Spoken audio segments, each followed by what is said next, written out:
FSN Radio. It's all about what's next. Go to financialsurvivalnetwork.com and sign up for your free weekly newsletter. You'll also get 3 free reports. The Financial Survival Network. It's all about what's next.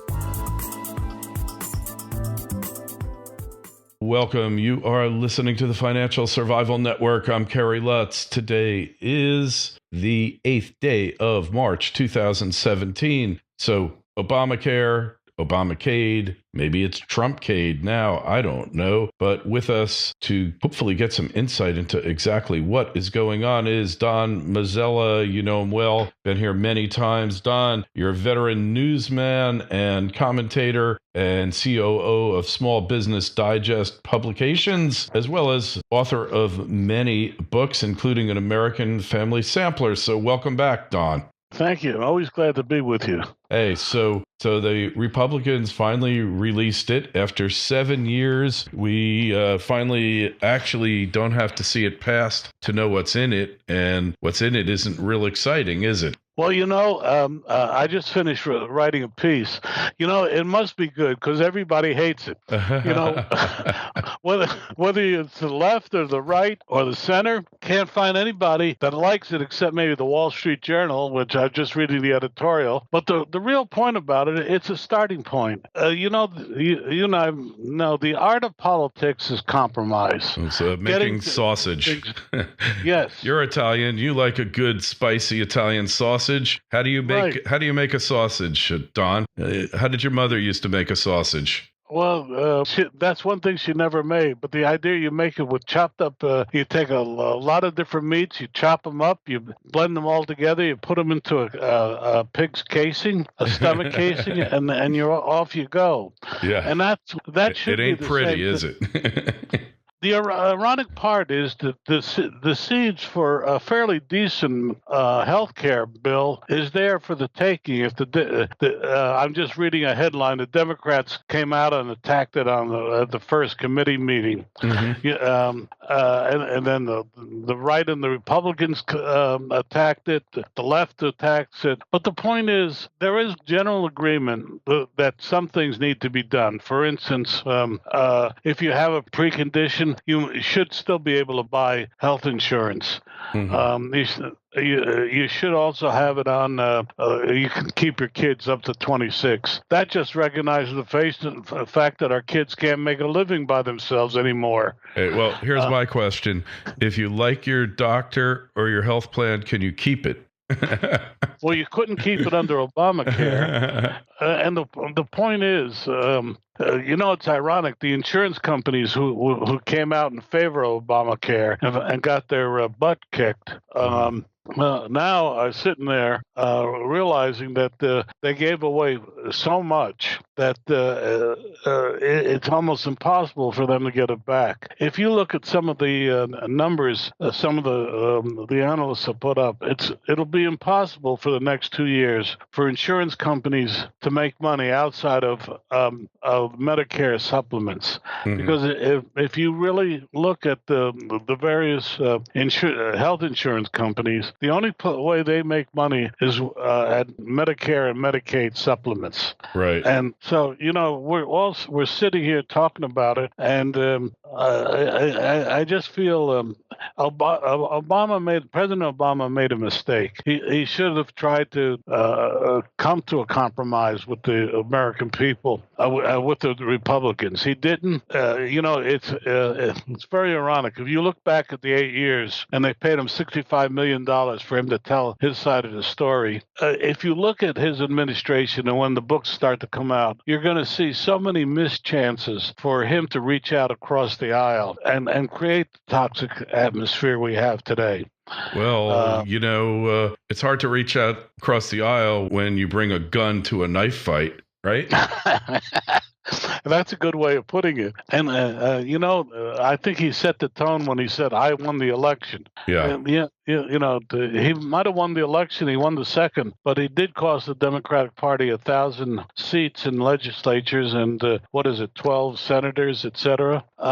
It's a really interesting time. I heard Nancy Pelosi the other day it's a really tragic. The Democratic Party today is run by a group of people who came of age 40 years ago and not realizing that the world has changed. Yeah, ain't that the truth? I mean, we got basically, I hate to put labels and throw disparaging terms around, but they're a bunch of communists, socialists, progressives, whatever you want to call them, totalitarians. They're really enemies of freedom. And not that I love the Republican Party, because they're just a bunch of corruptocrats who really have just enabled the progressives to have their way with the country. They're not much better. Maybe we'll see something good. What's missing from this, okay, where is the elimination of the death panels? Where's the medical savings accounts? Where's tort reform? Where is interstate purchase of insurance? All these things. Now,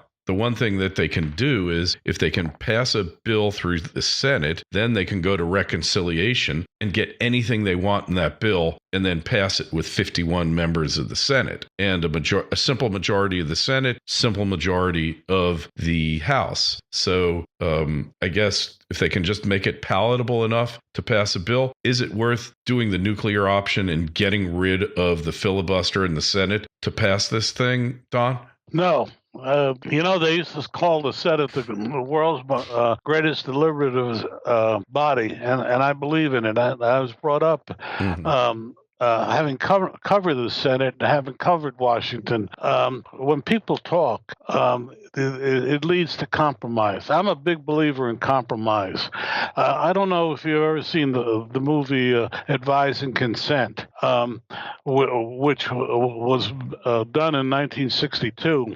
But the point is, in those days, people got together after hours and talked and got compromise done. It's not being done now. And if you get rid of that 60-vote issue, you're taking away more of the incentive to compromise. Mm-hmm. And that, to me, is something that made this country great. Because if you look at the Constitution, it is in itself is a study in compromise. And mm-hmm. And for over 200 years, it worked because people realized even when we failed to compromise, we had a civil war. And we finally learned our lesson and learned to compromise. And we need that. We need that today with Obamacare. You bring up health savings accounts, which I agree with you. I agree with you in terms of being able to buy insurance across state lines. Everything you say. But you also have to understand you may not get it all this time around, and our politicians should learn that and just do something about it. Yeah, so some compromise is necessary, but the Democrats are not exactly in a compromising mood. The only power that they have left in the government is the filibuster. Right. And I don't know if you saw the president's speech. I didn't see it, but I got a video of it because Peggy Noonan said in her column this weekend how the Democrats visibly sank in their seats as President Trump delivered a fairly impressive speech. And they realized that what he's done is made them the party of the nose. And that didn't help the Republicans for 40 years in the wilderness, and it won't help the Democrats. Hopefully it'll be 40 years in the wilderness. Well, the Republicans become very corrupt, though, here, Don. You can't deny this here. Right? I mean, they've become quite corrupt. They're the party of subsidies, the party of just so many things that are anathema to the values of this country. They need a purging here. I mean, McConnell and Ryan, they're not capitalists here. Well, I happen to be a great admirer of Representative Speaker Ryan. I know him personally, and I knew him when he was in the wilderness, and what he would. So I have to disagree with you. I hate to do it, but I have to. That's it. But you're right. He was a big never Trumper here. And he still is obstructing Trump's agenda in many ways here. Oh, yeah, well, he may, but what I think when a push comes to shove, I think the Republicans will come together and pass a reasonable Obamacare replacement. I think it's in the best interest of everybody. The unions certainly need it because otherwise their union health plans starting next year they get taxed very heavily for it. It's a time bomb inside the Obamacare Very bill. true. So they're going to push for it. Great point. Yeah, that's a good point. So the unions are starting to not be a core Democrat constituency anymore. Really the rank and file is breaking, which is why Trump won. Because if you look at Michigan, Ohio, Iowa to some extent, Wisconsin, those are states that went for Trump, and the Democrats still can't believe their eyes.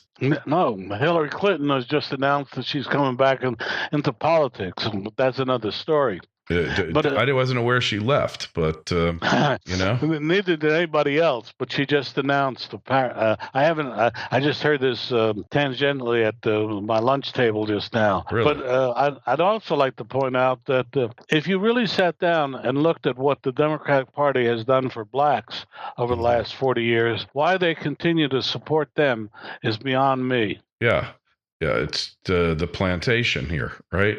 I mean, it's just the plantation. But, what's going on in the political scene around the world, Don, it's repudiation of the ruling elite class. And the Republicans would be well advised not just to see what's happening to the Democrats here, but to understand that their choice, their first pick for president was Jeb ! Not Donald Trump. And of the 17 candidates, the establishment's pick, Trump was number 17 on that list, and he wound up number 1. So they better understand that people are fed up with what they've done to this country and with what their plans are. And they really need to get to a new level of seriousness here because people have had it. They've really had it, and there's very little patience for them not delivering and being oppositional. I really believe that the party could very well be on borrowed time, and the leaders need to know that particularly Look, there's a lot of things that Trump ran on that really resonated with the base, and if they obstruct, you're absolutely right. I just came from a meeting in Washington over the weekend, and I will tell you this: neither the Republican leadership nor the Democratic leadership that I talked to over the weekend is hearing you. Yeah. And don't forget, Washington, we're out here in the boonies, but Washington is a very insular place. As someone said, is a circle jerk place. Yeah. And it's, if anything, they've drawn in the wagons much more tightly in the hopes that Trump and what he stands for will go away. I don't think it will. And I think we're set for a realignment of the parties, probably in 2024. I hope so. Well, look, I've got a couple of quotes here that I'd like to share with you as soon as I find them. Realignment and total, realignment, I think, doesn't go far enough in many respects here, Don. I think it could go even further than realignment. It could be a whole reconfiguration and just a completely new philosophy of these parties, or maybe a back to basics, if you will, of the whole concept of limited government, of where what they originally stood for, right? Here, I love this one of my favorite quotes of all time. No man's life, liberty, or property are safe while the legislature is in session. right? That's an old one. Yeah, but truer than ever, right? Or what about this country has come to feel the same when Congress is in session as when the baby gets hold of a hammer, Will Rogers, right? Isn't that Will Rogers? Yeah, that's Will Rogers. Yes. I saw on Turner Classic Movie, they had one of his stand-up routines. Oh, yeah, he was great. And if I don't belong to any organized political party. Yeah, party. I'm a Democrat. I'm a Democrat. Yeah, and, I love that one. But to just listen to him, the home spend. Yeah. The other thing I miss. You and I are old enough to remember the bitter end. Rosenthal, his obituary is in today's paper. Yeah. The man who created the bitter end. And if you down in Greenwich Village, for the people who gave start to so many people, Love Cosby, Lenny Bruce, Dylan, Peter, Paul, and Mary, etc. Yeah. But you used to go there and hear they used to have an ethnic night, and you used to hear the Jewish and black comedians talk about the various things. And you can't have ethnic humor anymore, and that to me, no. Can't do that. I'm going sideways, but to me, that is the saddest part, because there used to be such great comedians talking about things that were ethnic but yet universal. Absolutely. Yeah. And well, that's all. We could do a whole thing on political correctness here, Don. And but hey, sounds like you're cautiously optimistic, and maybe there's reason for it. Let us hope so. Don, we got to get going. If people want to find out more about you, what's the best website to find you at? DonMazzella.com. That tells you about my books. 2SBDigest.com. That's where Small Business Digest is. And Recalculating.biz. Recalculating.biz. It's our newest book. It's a runaway. I don't want to be immodest. It's a runaway bestseller because we have over 100 people talking about how you can grow your small business, and it's been a really successful book. I love it. Well, we've also written a new book about podcasting called Viral Podcasting. You can find it on the website financialsurvivalnetwork.com. Just click it and it'll take you there, how to make a 6-figure income from your show. And I've kind of used myself as an example. And hey, while you're there, sign up for our newsletter. Had a great article last week. Got one coming up about pre-crime, which is kind of a fascinating thing when police departments start using big data to solve crimes and prevent them. That's where the trend is. Also, emails on this interview or any others that we've done, KL@KerryLutz.com, KL@KerryLutz.com. And our Twitter feed is @KerryLutz. And Facebook page is Financial Survival Network. Dom, it's always great to have you on. We'll talk to you again real soon. And let's see how this Obamacade, Trumpcade mess really winds up. Thank you for having me. Have a good day. FSN Radio. It's all about what's next. Go to financialsurvivalnetwork.com and sign up for your free weekly newsletter. You'll also get 3 free reports. The Financial Survival Network. It's all about what's next.